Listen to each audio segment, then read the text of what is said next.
Esta es la última hora del programa del profe Morales, la hora de Noel Alejandro Leal.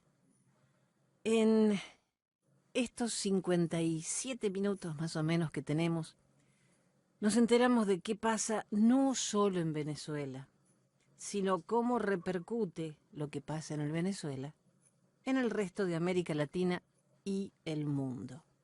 Y todo eso a través de un análisis detallado, claro y exacto que solamente puede hacer Noel Alejandro Leal. Muy buenos días, Noel.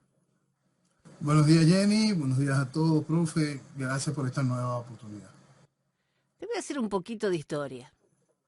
Ah, En 2015, señor Agustín Rossi se le perdió un misil. Una cosa muy chiquita, o sea, no. Hay que poner en autos a la gente sobre quién es el Por señor eso Ross. mismo empecé con la pérdida del misil. Ajá. Ese señor es ahora el jefe de inteligencia de Argentina. Un misil lo pierde cualquiera, así que no nos hagamos tanto lío por eso. Pero el ex ministro de Defensa y ahora actual director de la Agencia Federal de Inteligencia Dios mío. habló sobre el famoso avión venezolano-iraní que aterrizó en Ezeiza. Entonces el señor, en un programa de televisión, dice, ¿para qué tanta historia? Los iraníes que están dentro del avión son instructores. Son 5 instructores que le enseñan a 14 venezolanos. Entonces, si hay 14 venezolanos, le están enseñando a 2 grupos de pilotos a tripular. No hay otra cosa. Y el periodista, obviamente de la línea kirchnerista, le dice, a usted, nosotros no teníamos ese dato tan importante. ¿De dónde viene ese dato? No, es una suposición mía. Jefe de inteligencia supone. Bueno, Jenny. Bueno, Jenny. Tú sabes que hay una cosa que es interesante de todo esto, porque hay gente gente que me escucha, que gracias a esta ventana que ustedes me han abierto, se queja de que uno se ría frente a este tipo de informaciones. Lo que pasa es que uno tiene años viendo este tipo de realidades, y estas realidades que si no las empezamos, por lo menos en el foro interno, a buscar una válvula de escape, como reírse con una carga de cinismo frente a esa cosa que es la burla organizada entre la sociedad como constante, y una burla que uno ha denunciado en más de una oportunidad en cada uno de los fenómenos. Entonces cuando uno ve eso en otro país, y ve que el nivel del absurdo es tal como la revolución, es una sola, es igual de ridículo, es igual de catastrófico, es sorprendentemente, causa un bochorno general en cualquier persona medianamente pensante. Uno tiene que buscar un refugio para poder aguantar tanta barbarie, pues. Yo lo he encontrado en reírme de esas realidades, quizás para que la sociedad pueda entender esa parte, la burla que le han hecho de manera constante. La reacción de este ex ministro de Defensa al que se le perdió un misil y hoy director de inteligencia y da este tipo de conclusiones, en realidad no solo causa risa, sino también tiene que generarnos la ausencia de sorpresa. Uno de los puntos que busca este personaje es banalizar lo que sucede. Pues.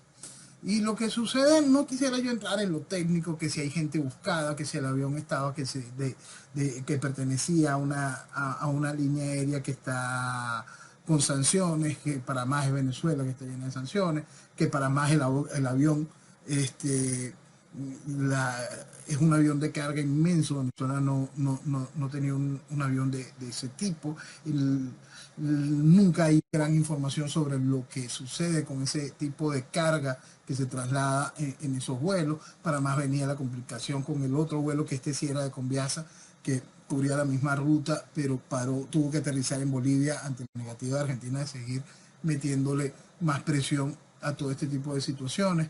Ni siquiera no quiero entrar ni siquiera en la parte de que si hay o no solicitados en el mundo vinculados a cosas espantosas que hemos tocado allí como como el caso de la AMIA y que recordábamos la semana pasada. Yo quiero que entremos en el fondo real de por qué se dan este tipo de situaciones, por qué Argentina, Venezuela, Irán están pasando por este capítulo.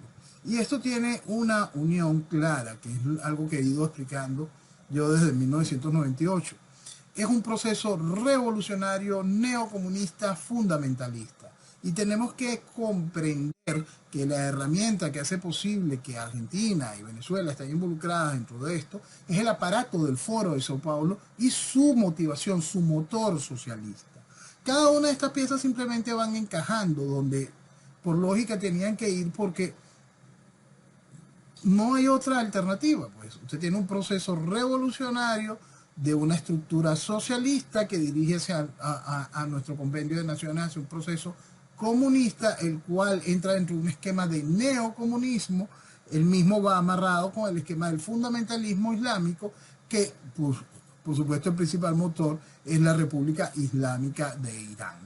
Entonces, si nosotros entendemos la razón y fondo de este tipo de situaciones, pudiésemos comprender una decisión tan fácil como la que, sin mucho inconveniente, pero sí con una técnica muy especial, tomó Uruguay al negarle Uruguay pista en su territorio, hasta espacio aéreo en su territorio, a este avión. ¿Por qué? Porque entienden que hay algo que está oscuro, hay algo podrido, hay algo que es muy feo, hay algo que tiene unas conexiones de las cuales ellos simplemente quieren distanciarse. ¿Por qué? Porque es evidente de que algo está muy, muy mal. Pero fíjate que Venezuela sacó un comunicado rechazando categóricamente el irresponsable manejo que ofreció la Autoridad Aeronáutica del Uruguay al revocar el permiso de sobrevuelo otorgado a la empresa venezolana Emtrasur mientras que la nave se encontraba en el aire para hacer su escala técnica de abastecimiento. O sea que la culpa de todo la tiene Uruguay. Sí, pues ellos quieren salpicar la culpa y esconder eso, banalizar y esconder y generar escándalos aparte para que se pierda lo delicado de este tipo de situaciones. Situaciones que, vuelvo a repetir, no tienen nada que ver con nuestro continente. No tienen nada, no aportan absolutamente nada positivo. No tienen nada que ver con Venezuela y su forma ni su ideal de estructura social, política, entendiéndola dentro de las cosas, de los formatos sanos de lo que es la política. No tenemos absolutamente nada que nos una en ese esquema. Pero, entendiendo el proceso revolucionario, entendiendo por supuesto, estas cosas se hacen realidad. Estas cosas que se hacen realidad precisamente llegan al escándalo público por cosas como aquel error de aquella funcionaria que dijo con la maleta de Antonini, no, tú tienes que pasar por aquí, tienes que abrirme las maletas, esto está mal. Este tipo de cosas se escapan muchas veces de lo que es la programación habitual. Entonces la programación habitual es que ese avión hubiese llegado sin ningún tipo de contratiempos y nadie se entera. Simplemente el escándalo como tal no ocurre. Para tener conciencia de esto, podemos poner de manera clara que situaciones similares, no el mismo avión, no los mismos tripulantes, pero situaciones similares son la constante en cada uno de los países que están involucrados en este tipo de ejes. Lo que tenemos la oportunidad aquí es de poder ver la fotografía real de algo que sucede constantemente y que simplemente no llega a la primera plana de los periódicos. Hay un investigador, Joseph Umir, que hace más de una década que viene estudiando todo lo que pasa con Irán, y él explicaba que esto es mandar a ver qué rutas convienen. Entonces fueron con una carga para una empresa constructora de automóviles que ellos nunca la habían pedido y van probando. Fíjate los puntos donde pararon: Ciudad del Este, la Triple Frontera, antes estuvieron en Bolivia, después en Argentina. Ahora, otra cosa que dijo el gobierno argentino: uno de los tripulantes se llama Golamreza Gassemi. ¿Y qué dijeron? ¿Qué dijo el ministro de Seguridad? Que eso era un homónimo. Era una casualidad. O sea que esta empresa que se llama Mahan Air tiene dos personas que son capitanes de vuelo en una empresa chica que se llaman con la empresa Gacemi. ¿Hasta dónde llega el nivel de cinismo? ¿O hasta dónde cree que somos idiotas? Tienen la seguridad, nuestros pueblos no han demostrado lo contrario. Tienen la absoluta seguridad de que la población a la cual se dirigen son idiotas. Es una lamentable realidad. Bueno, en Argentina te imaginas cómo está esto, pero ¿por qué pasó todo esto?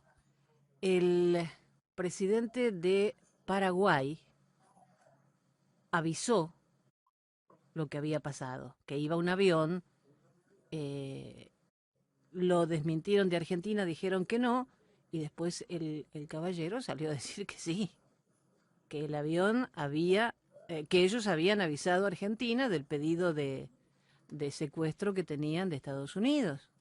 Ujú. Entonces, un segundo avión quedó, salió de Caracas, pero se va a quedar en Bolivia, porque evidentemente hubo un diputado, si no recuerdo mal, Gerardo Milman, que hizo la denuncia el mismo sábado. Entonces lo frenó.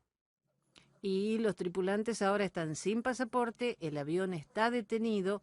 Este jueves o el viernes lo fueron a requisar, se llevaron 2 cajas negras, se llevaron una laptop, se llevaron todo lo que había en el avión para ver qué pasaba. Aparte eran 6 iraníes y llegaron 5. Hasta Córdoba había 6, aterrizan en Córdoba, llegan a Buenos Aires y se les perdió uno en el camino. Todo muy raro. Todo es raro, todo es sucio, todo es cochino y todo está manchado por un proceso que es una constante. Y eso es importante dejarlo claro. Eso es fundamental que se entienda. Aquí lo que estamos viendo es por fin una de esas oportunidades que muestran una realidad. Vuelvo al caso de lo de Antonini. Ya es conocido de que Antonini fue uno entre veintitantos vuelos. Es decir, fueron cualquier cantidad de valijas llenas de dinero, pero cayó uno. Eso lo dijo Entonces, el pollo, sí, ¿no? Que fueron como 20 exacto, valijas. exacto. No solo apoyo, Claudio Uberti también había hecho referencia en ese sentido. Entonces, el proceso es constante. Simplemente estalló algo, vamos a meterle la lupa a ese algo. Increíble y positivo es que por lo menos en Argentina un diputado se exprese su preocupación.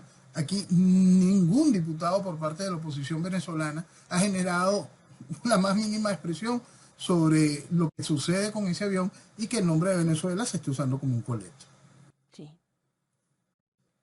Y lo bueno fue que el señor Maduro está viajando, pero en Azerbaiyán no pudo reunirse con el presidente porque alguno de su pequeñísima comitiva tuvo COVID, ¿no? Dio positivo para COVID varios de la No, pero la comitiva. Sí, pequeña comitiva era un avión lleno. varios de la comitiva dieron positivo para COVID. Este, la importancia de la reunión con el presidente de Azerbaiyán es porque él en estos momentos tiene la presidencia del movimiento de los no alineados. Si bien en una reunión vía Zoom, lo importante de eso era tratar los temas de lo que ha logrado el movimiento no alineado para mantener a Venezuela dentro del concierto internacional de las naciones y que el juego de las sanciones y este proceso de desconocimiento del chavismo como gobierno no pudiese tener mayor peso. Como hemos hablado en otras oportunidades, movimientos como el no alineado, el G77 más China, y cada una de estas cosas, siempre son absolutamente funcionales a los intereses de las estructuras revolucionarias y a los socios habituales. Entonces, esta reunión con el presidente de Azerbaiyán era buscando terminar de encajar una serie de engranajes con respecto a las acciones que en lo próximo tomará el movimiento de los no alineados en respaldo al chavismo. Y esta pequeña gira que hizo Maduro fue por todos países amigos, amigos de ellos, ¿no? Amigos de ellos y el dato quizá entre todas las cosas que que lleva esta gira, quizá uno de los datos más interesantes es la visita a Argelia. Y es un punto que es muy importante cuando estamos entendiendo todo lo que está sucediendo a nivel energético, cómo afecta a Europa, en específico a España, el hecho de la decisión del gobierno de Sánchez de facilitar la posición de Marruecos con respecto a saharaui. Esa visita a Argelia en específico tiene un proceso mucho más allá de lo simbólico y lo diplomático. Hay un proceso operativo detrás de ello para el control del ejercicio del precio del combustible como herramienta de guerra. Es un asunto bien delicado. Hay un titular de un diario español que me pareció fantástico. Dice, los viajes de Maduro, una ruta pensada para dañar a Occidente. Exactamente, exactamente. Y es fundamental entenderlo desde ese punto. Por eso es que siempre hablamos de Venezuela como cabeza de playa dentro de esta guerra multidimensional contra Occidente. Hoy precisamente, o ayer, en las declaraciones de esta semana, en las declaraciones de Delcy Rodríguez en San Petersburgo, junto a el canciller ruso, a Lavrov, junto al enviado especial de relaciones de Rusia en Nicaragua y junto al canciller de Cuba, Delcy habla sobre ese concepto de esa guerra y hace clara alusión al ataque que está viviendo el dólar y sostiene que ellos son los que parirán un nuevo mundo. Es decir, lo que nos viene feo, muy feo. Dice que no se logrará aislar a Rusia con sanciones, dijo doña Delcy. Eso es una gran verdad y es una cosa que se debería de tener de una manera muy clara, como hemos explicado desde el inicio del asunto de la guerra y retomando espacios anteriores. Es importante entender que la guerra de Rusia en Ucrania no es una decisión de Rusia, es una decisión acompañada por una necesidad china de medir el comportamiento de Occidente. Entonces, decir que vas a bloquear a Rusia es no entender qué está funcionando en ese eje, es tener pensamientos bien chiquitos sobre cuál es el proceso de este neocomunismo fundamentalista que utiliza este tipo de alas, ¿no? Entonces uno puede tener perfectamente ubicado la acción y los intereses de China, como Rusia está siéndole funcional a esos intereses, como el Medio Oriente está haciéndole funcional al proceso de solicitud del Partido Comunista Chino. Cada una de estas cosas tiene una lógica que la misma China lo dice de manera bien clara, ¿no? Y de una manera contundente. Esta semana China votó su tercer portaavión, y el nombre que le puso a el portaavión fue Fujian. Esa es la provincia que está frente a Taiwán.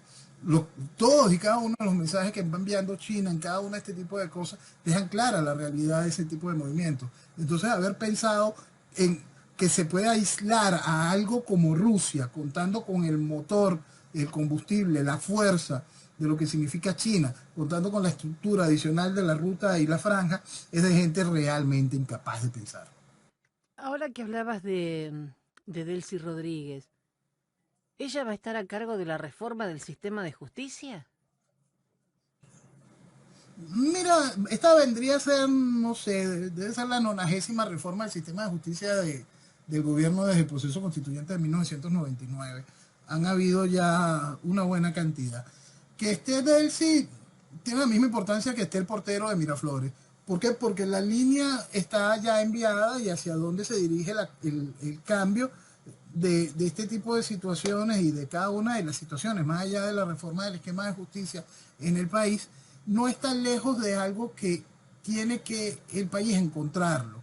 Que por eso quizá uno rechaza por completo, pero quizás no se suma al rechazo que yo vivo explicando a la gente que tiene que tener con respecto al librito ridículo ese que llaman Constitución de 1999. El Plan de la Patria, que es un esquema que ve luz pública después del intento de referéndum para aprobar la reforma constitucional del 2007, el Plan de la Patria se hace más público.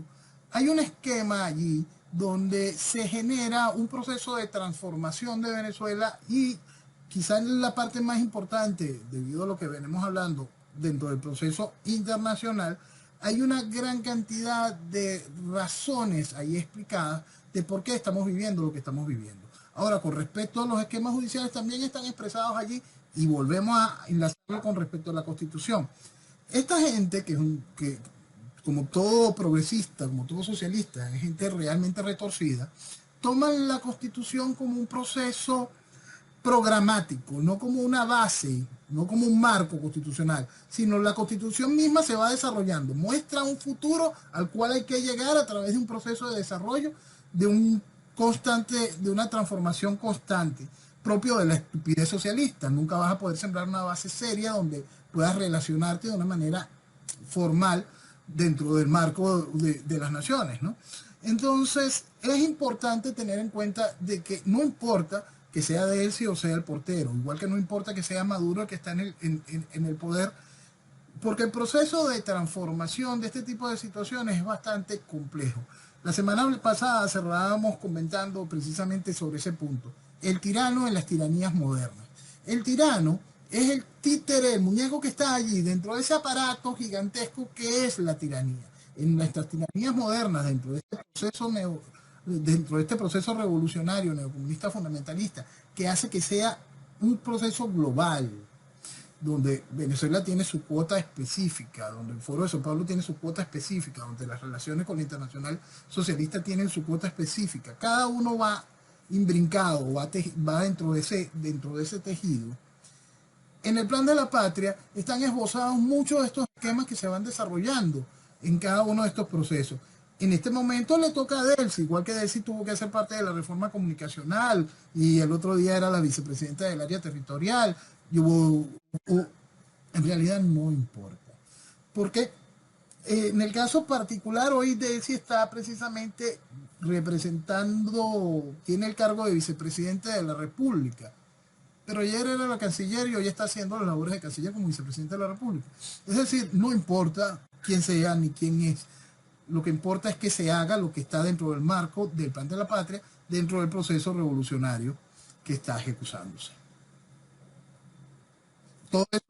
Todo eso respaldado por el librito ridículo ese que llama Constitución. Estados Unidos eliminó de la lista de sanciones al sobrino de la primera dama de Venezuela. Pero tenía un prontuario un poquito grande este señor, Carlos Malpica Flores. Sí, ese tema también lo tocamos ya hace tiempo y mucha gente se queda en el asunto de que es el sobrino de Silvia. Lo importante recordar de él es el cargo como tesorero. Y volvemos al punto de el Tuerto Andrade y la enfermera de Chávez. Ellos recibieron solo por comisión para permitir el lavado de dólares que ellos manejaron mientras estuvieron ellos en la tesorería, en el mismo cargo de Malpica Flores, 1.800 millones de dólares. Esa fue la comisión que recibieron. Es decir, imagínense el monto de los lavados, imagínense lo que habrá pasado por el lado de Malpica Flores, imagínense tal nivel de cochinada, tan exageradamente grande, y que Estados Unidos la obvie, la ponga a un lado. Simplemente la vamos a poner a un lado para que te sientes de nuevo en México para conversar. Señores, el asunto es tan increíblemente podrido que se escapa. Es alucinante, ¿verdad?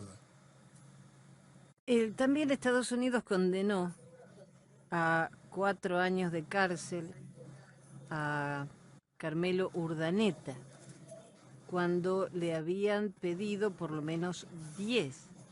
El señor estaba acusado de conspiración para lavar dinero por más de 1.200 millones de dólares. Ah, pero se le impuso una multa de 35.000 dólares. Menos de la mitad de cárcel le dieron de lo que pedía la fiscalía. 4 años. Bueno, ahí puede haber acuerdos, bueno, los acuerdos regularmente los expresa la fiscalía, ahí hay de todo, de lo que entra en esta parte, de lo alucinante de lo que está sucediendo, porque todo apesta, y apesta muchísimo. Sí, la juez impuso, aparte de los 35.000 dólares de multa, la incautación de activos por valor de 49 millones de dólares, incluido un apartamento de lujo y una cuenta bancaria en Suiza. Algo tenía el chico. Bueno, no creo que haya sido todo su dinero. No, para nada. Y es como, todo esto va amarrado de tantas cosas. Precisamente es la alcaldía de Nueva York, creo que está a punto de poner en subasta el apartamento de Gorriña en Nueva York porque tiene una deuda gigantesca con el condominio. Entonces, todas estas, si sumamos nada más las propiedades de los resaltantes, este, el número daría para poder tener algo de alegría en el país en lo que refiere al sistema hospitalario destruido.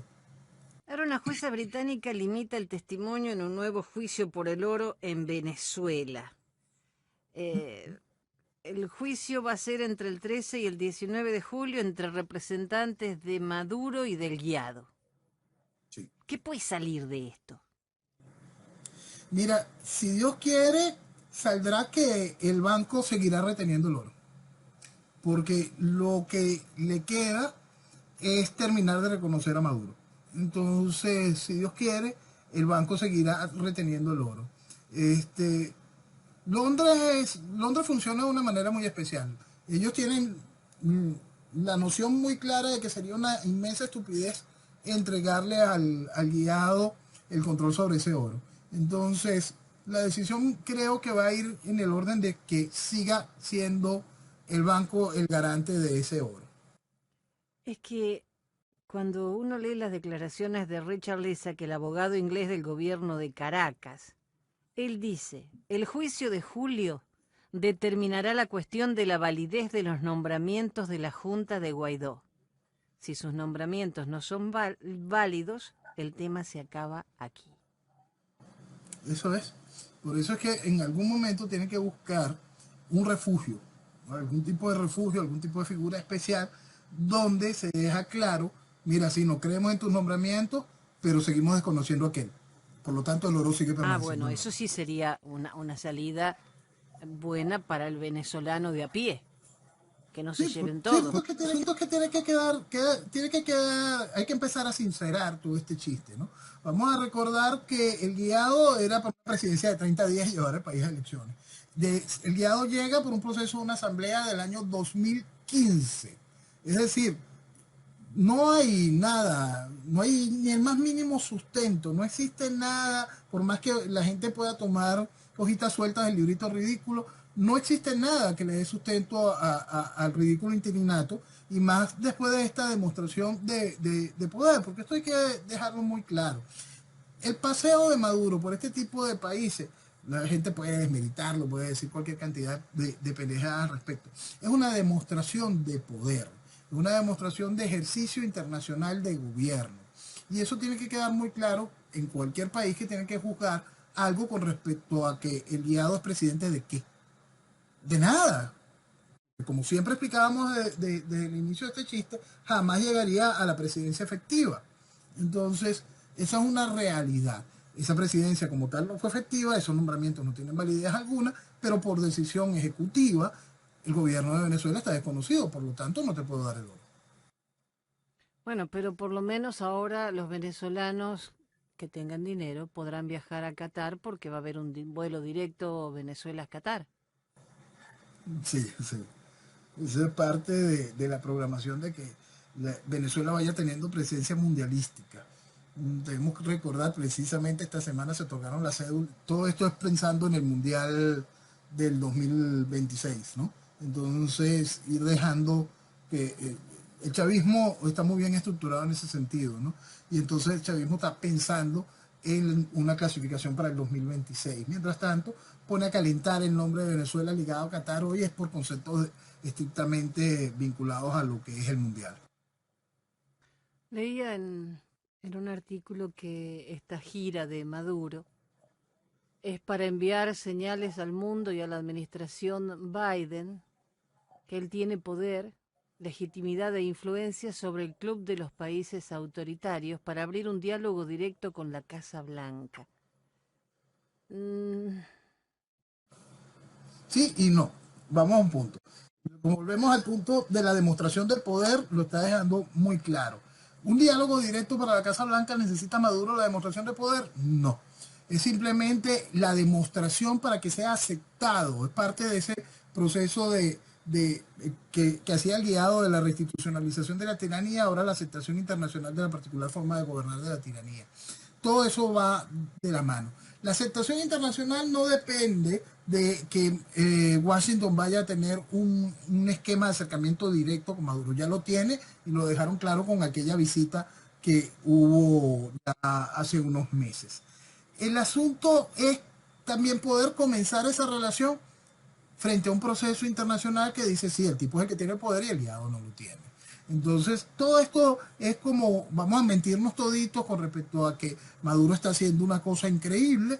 Lo que está haciendo también forma parte de un libreto, ¿no? Forma parte de un proceso de entendimiento frente a una serie de realidades y que Washington tenga que aceptar este formato de gobernar. Hay cosas que tienen que ser medidas con los relojes lógicos de todo este tipo de situaciones. Estamos en el otro reloj, en el reloj electoral del año 2024. Entonces, que el gobierno del chavismo se vea consolidado, que las elecciones del 2024 se vean consolidadas, que quede un proceso de legitimidad democrática nacional e internacional del chavismo, lo necesitan frente al riesgo de lo que puede ser en las elecciones del 2024 en los Estados Unidos un cambio, que salga la administración demócrata. Si sale la administración demócrata todavía bajo un esquema de debilidad en el entendimiento del proceso de legitimidad del chavismo, entonces puede haber cierta incomodidad. Pero si ese proceso de legitimidad ya fue reinstaurado gracias a una diplomacia como esta, que es tan consentidora, que sí, para que el chavismo se siente, vamos a liberar a Malpica Flores, sí, para que el chavismo se siente, vamos a reconocerlo, que es su paseíto por el mundo, para reconocer cada uno de estos puntos. Todos estos puntos, por supuesto, terminan de desintegrar el ridículo que es el interinato y terminan de validar el proceso chavista de nuevo en el ejercicio del poder. Entonces, el reloj corre allí hacia el punto electoral del 2024. Que las elecciones de Venezuela del 2024 queden dentro de un marco de legitimidad democrática frente a lo que pueda suceder en el proceso electoral de los Estados Unidos. Hay un artículo en Washington Post. ¿Qué opinas? Dice que en Venezuela florece una perestroika tropical con el reparto de empresas públicas. Si tomamos la perestroika con el resultado que tuvo la perestroika, que no era otro de esperar, ¿no? Siempre hay que colocar que la perestroika y el glasnost salieron de la cabeza de Gorbachov porque Gorbachov juraba que se podía hacer el comunismo en libertad. Entonces, si tomamos el esquema del resultado, que todas esas estructuras de la era soviética pasaron a estructuras de la gran mafia rusa en general y todo este poderío de estos oligarcas asociados a Putin, sí, eso es lo que se está viviendo en Venezuela. Si lo quieres poner dentro del proceso romántico de la perestroika, no, eso no es, no sean tan pendejos. Maduro también le abre la puerta al capital, porque él dice que necesita capital para el desarrollo de las empresas públicas, tecnologías, nuevos mercados. Tú sabes que eso es importante tocarlo y yo quería tocar eso un punto bastante amplio, porque cuando uno habla de proceso ideológico, te arrebaten el socialismo contra el capitalismo. No, el capital, el proceso económico, es una constante, no importa cómo funciona el mundo. Ah, hay libertad de emprendimiento, todo el mundo puede tener acceso, el dinero se necesita, el dinero siempre se necesita. La estructura soviética tenía dinero, movilizaba miles de millones de dólares, movilizaba oro, movilizaba todo lo que se necesita para poder estar y sobrevivir como una nación. Eso es algo que es una constante. Ah, ¿se lo dejaba a la sociedad? No, porque pues, eso era el comunismo real de aquel entonces. El proceso neocomunista entiende que el capital también es una arma fundamental para pervertir a la sociedad, para que la sociedad quede totalmente imbuida en este proceso donde se va envileciendo, se va llenando de una banalidad que la logra infantilizar, se queda totalmente anodina y pierde toda razón lógica. Entonces entendió que el capital puede ser usado de una manera mucho más amplia. Un capital el cual siempre es controlado. Vamos a los elementos aquellos del nacionalsocialismo. Cuando mucha gente quiere separar al nacionalsocialismo del socialismo real, dice que había libertad de empresa. Sí, es la misma libertad de empresa que existe hoy en China. Tú generas de acuerdo a lo que desee el Estado, hacia donde vaya el Estado, y el día que te equivoques te quito la empresa y te pongo preso, como está preso Jack Ma, el de Alibaba. Así es como funciona. Y eso es lo que va a funcionar aquí. Y eso es así como va a ir funcionando en cada uno de estos procesos. Por eso es que siempre reafirmo el concepto neocomunismo. ¿Qué es lo que importa de este esquema? Esclavizar, controlar. ¿Cómo controla? Solo a través de la represión. El mundo de hoy es muy difícil manejarlo a través de eso. Pero cuando tú tienes una masa social que está realmente estupidizada, cuando la has convertido en cualquier cantidad de nichos de defensas de cosas absolutamente banales y más bien que son contrarias al individuo, la familia, la sociedad y la nación, por supuesto el proceso neocomunista puede manipular a esa sociedad, la llena de banalidad, le da dinero, dinero el cual de verdad no posee. Te dejo generar, en el caso de Venezuela, un gran concepto comercial, mientras nuestro parque industrial tiene más de un 80% de paralizado, simplemente sin producción. Te lleno cada vez más de un efecto donde ese reinado de la banalidad y un consumo que se ve hasta estrambótico porque se ve en una franja social a la cual la llenaste, la saturaste de dinero y facilidades, mientras más del 80% del país pasa hambre. Eso es neocomunismo. Y eso es utilizar el capital para destruir naciones. Noel, hay una idea que no termina de entrar en nuestras cabecitas. Te dicen, no, socialismo, no, está todo bien. No entienden lo que está pasando en América Latina. Hoy Colombia decide, pero realmente entre Hernández y Petro, eh, las encuestas los dan un cabeza a cabeza, no se sabe qué puede llegar a pasar y no sé con cuál de los dos me quedo. Yo si fuera colombiana estaría en graves problemas porque si vamos a ver las plataformas no hay tanta diferencia. No, no hay tanta diferencia y es un asunto, como hemos dicho, bastante penoso, ¿no? Porque llevarnos a Colombia a una encrucijada realmente fea. Es el que menos apeste, porque de verdad eso sí está realmente feo. Entonces, en cuanto a las agendas de propuestas políticas son bastante similares. Entonces lo que tendrías que ver, me voy con este que no es el guerrillero, que dice que va en pro de la libre empresa y todo lo demás, pero cubre con toda la agenda 2030, o me voy con el guerrillero, que ya sé que va a hacer lo mismo que el otro y simplemente va a generar un proceso eventualmente de mayor destrucción que el otro. El otro puede generar un proceso aún de mayor destrucción. Y voy a colocar el ejemplo de por qué. Muchas veces hemos hablado de estos gobiernos en pausa, que lo que buscan es generar como un proceso de transición, ¿no? Entonces son gobiernos que no generan una actividad positiva en ningún sentido. Son gobiernos que generan este caos. Vamos a poner la lupa en el gobierno de Duque, precisamente para estar en Colombia.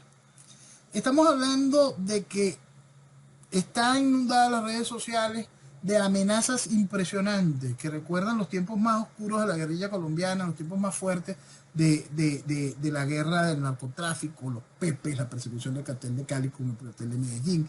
Todas estas cosas están sonando de una manera increíble si no gana Petro. Si no gana Petro, el Bogotazo, ¿sí? El Bogotazo parte 2. Si no gana Petro, todas las calles se inundarán de sangre. Cada una de este tipo de cosas. Entonces, ¿qué hizo Duque? ¿Qué, ¿Qué hiciste como gobierno? ¿Permitir este desastre hoy? ¿Dónde está el sustento de tu partido de gobierno para poder haber sido algo? Para generar un espacio de defensa de verdad. ¿Dónde está la idea de institucionalidad? ¿Dónde está la idea de nación? Ahora, saltando a Duque, ¿dónde está la institucionalidad colombiana desde hace mucho tiempo? ¿Cómo es posible que un personaje como Petro, que está demostrado que es un criminal, tenga ese peso político tan impresionante que pueda llevarlo a la presidencia de la República? ¿Cómo es posible que un personaje como Hernández, que tiene ese expediente gigantesco de corrupción, tenga esta posibilidad de tener este espacio directo en la presidencia de la República? ¿Dónde quedó la sociedad seria colombiana que tiene que, por salvarse, apoyar algo como Hernández? Es un problema que, como volvemos a colocar, es generado precisamente por estos gobiernos en pausa, gobiernos que no generan en las sociedades preocupación real por lo importante, por la idea de nación, por la idea de construir, por una identidad que entienda el daño que hace un proceso socialista, el daño que hace el envilecimiento, el daño de tomarse la política a la ligera. Los gobiernos estos en pausa, que creen que se convierten en un salvavidas, evitando la llegada de un Petro antes, quizás son hasta más perjudiciales, porque cuando el proceso socialista se desata de manera con ese frente revolucionario, como lo hará Petro si llega al gobierno, quedan una serie de defensas sociales en el país. Si esas defensas están claras, entienden su realidad, no están vencidas y podridas como estaban las defensas venezolanas. ¿Por qué? Porque el asunto es que gobierno y oposición son lo mismo. En Venezuela son técnicamente lo mismo. En Colombia queda todavía algo de reserva social. Esa reserva social debe haber encontrado un eco real en la estructura de gobierno y poder mandar un mensaje claro con respecto a las necesidades de Colombia y hacia dónde pretenden llevarle el proceso revolucionario. Ese mensaje no llegó, no encontró eco en el gobierno. La sociedad también lleva rato pervertida. Recordemos que Petro no es algo que salió de la nada, como en el caso de Chávez. Petro viene de ser alcalde de Bogotá, donde queda evidente la cantidad de denuncias de corrupción y malos manejos. Entonces, ¿qué pasa como sociedad? ¿Qué pasa con los sistemas de aplicación de justicia? ¿Hasta dónde está podrido todo el esquema latinoamericano en general que existen este tipo de fenómenos y queda una sociedad en un equilibrio tan increíblemente precario? Me decía una persona colombiana que lo mejor es el voto en blanco, pero el voto en blanco es efectivo si gana en la primera vuelta, porque entonces todos los aspirantes quedan derrotados y tendrían que presentarse otros. Pero en la segunda vuelta, todos los votos en blanco se cuentan como si fuese un candidato más. Sí. Entonces no sirve de nada el voto en blanco. No, no sirve, no. Ya llegaste a la encrucijada de que cualquier decisión que se tome es mala. Hay que buscarla supuestamente menos mala. No, fíjate que es tan terrible. Es que llegaste a un punto en que cualquier decisión que tomes es mala. Es impresionante. Y eso lo logran de una manera. Fíjate que ya pasamos, por eso es que pasamos el escenario del menos malo. Ese escenario al que siempre someten a las poblaciones a la hora del voto, ese escenario quedó atrás en Colombia. Colombia ha hecho un upgrade. Una cosa de verdad impresionante. No importa la decisión que tomes, cualquier decisión es mala. Nosotros vivimos un personaje realmente baboso que ahorita lo vuelven a colocar y quizá lo llevan hasta a enfrentarse a Maduro en el 2024, que es el actual gobernador del estado Zulia, Manuel Rosales. Cuando empezaron a hacer la bulla en el año 2006 y potenciaban a Rosales como candidato para un eventual consenso y hubo unas primarias para lanzarlo a la presidencia de la República. Yo no podía con el ataque de asco. Yo decía, de verdad, quieren humillar al país a este nivel tan increíble, ¿no? Y por supuesto, eso fue lo que pusieron a Rosales. Este, cuando uno ve a Hernández y ve a Rosales, uno ve eso, algo, algo que está vencido, que está dañado, que no sirve, que simplemente rebaja al resto del país. Entonces, por supuesto, llegaste a ese nivel, donde no es que estás escogiendo entre menos malos, sino no importa la decisión que tomes dentro del marco electoral, la que tomes es mala. Ya estoy viendo las encuestas. Eh, ¿Cuál de los siguientes políticos le genera mayor confianza para dirigir el país a partir de 2024? Manuel Rosales 8.85, María Corina Machado 8.68, Capriles 3.74, ninguno 40.15. Me quedo con ninguno. Y es eso, ¿ves? Entonces tú llevas al país a donde lo único que te están mostrando los medios de comunicación, lo único, siempre es porquería, ¿no? Regularmente, porque todo lo que sube a través de estos mecanismos es algo que está viciado, ¿no? Pero es que estamos llegando a estos niveles de upgrade donde la decisión que tomes es mala. Es impresionante porque esto es algo que es bien importante tomarlo en el caso colombiano. Por eso es que yo puse, cuando hubo esta elección de primera vuelta, yo puse un tuit donde dije, el problema es grave, porque es que ni Fico no servía, porque luego no sirve, también ofrecía Agenda 2030, pero por lo menos cuidaba la forma, y por lo menos prometía una imagen de desarrollo. No, aquello está sucio y da muchísima tristeza. Lo único que escucho es hablar de reelección. En mi país faltan 2 años. Y ya se están postulando todos. Amigos, enemigos, del medio, todos. ¿Y en gobernar quién piensa?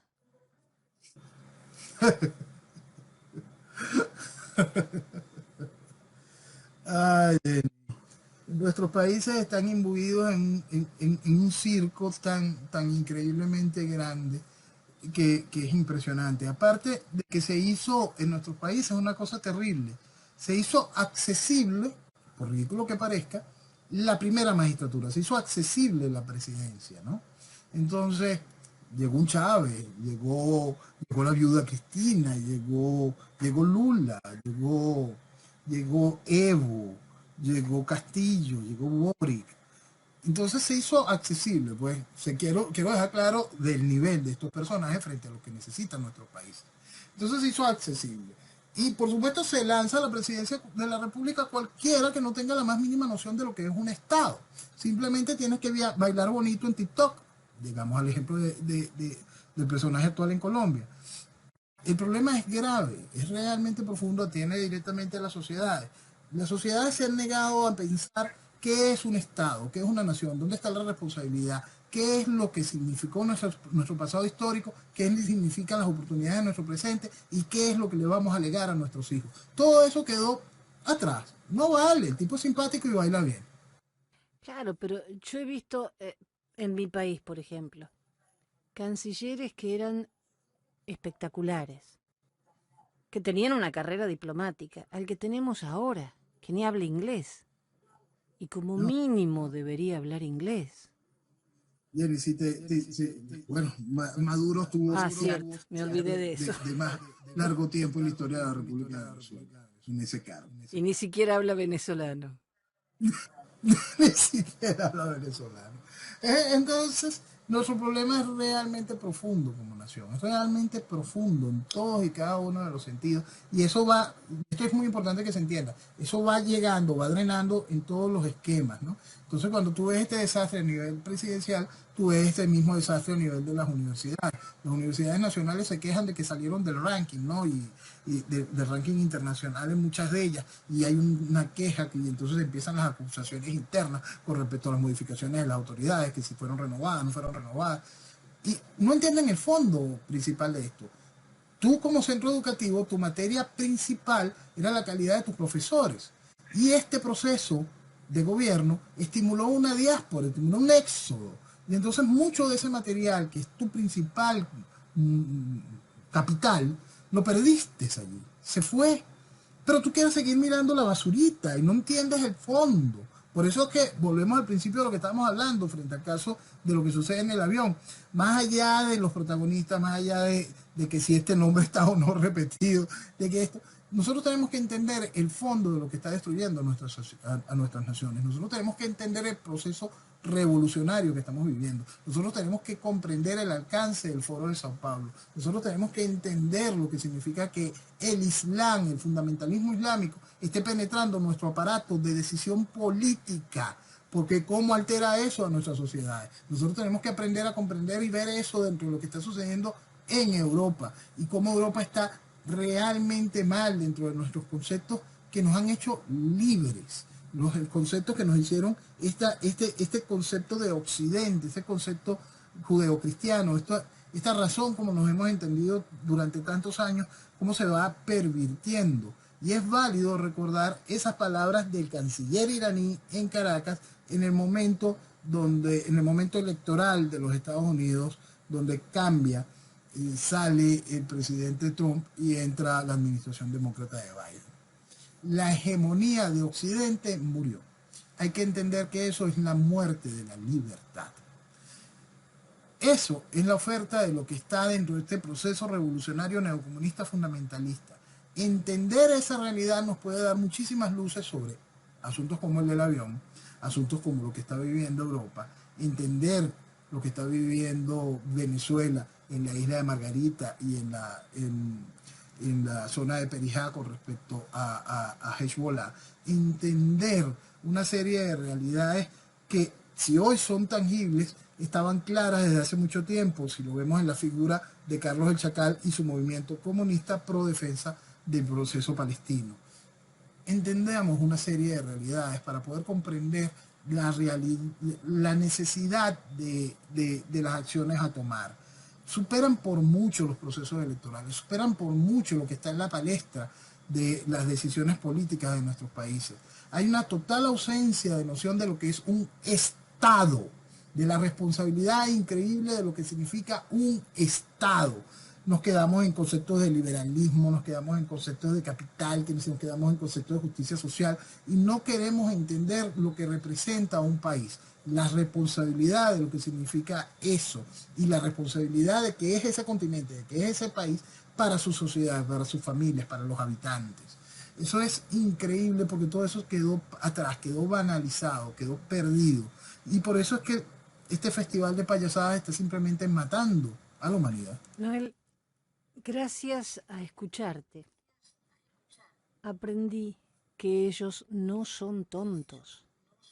Cuando uno habla de Alberto Fernández, que es un títere, que es un manejado, en realidad no se está manejando. Porque ahora en mi país, por ejemplo, el lenguaje inclusivo es fundamental. Todas, todos, todes. Entonces se pelean porque hay que poner el lenguaje inclusivo cuando los chicos en la escuela están llegando a primer año y no saben leer ni escribir. Copien del pizarrón. ¿Y le vas a pedir que hablen lenguaje inclusivo si no saben hablar castellano? La deformación tiene que tocar todos y cada uno de los puntos. Y lo que más duele frente a ese tipo de realidades, cuando uno las señala y uno explica eso, está dentro de un marco de un proceso ideológico. La gente sigue negando el factor principal de todo este proceso de transformación.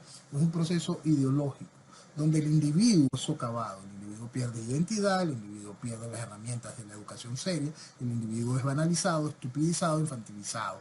Ese individuo no puede formar una familia seria. Por lo tanto, la sociedad es totalmente nula, es ridícula. Por lo tanto, las naciones se diluyen. Y eso es lo que estamos viviendo. No, en la idea de familia ya no es la misma.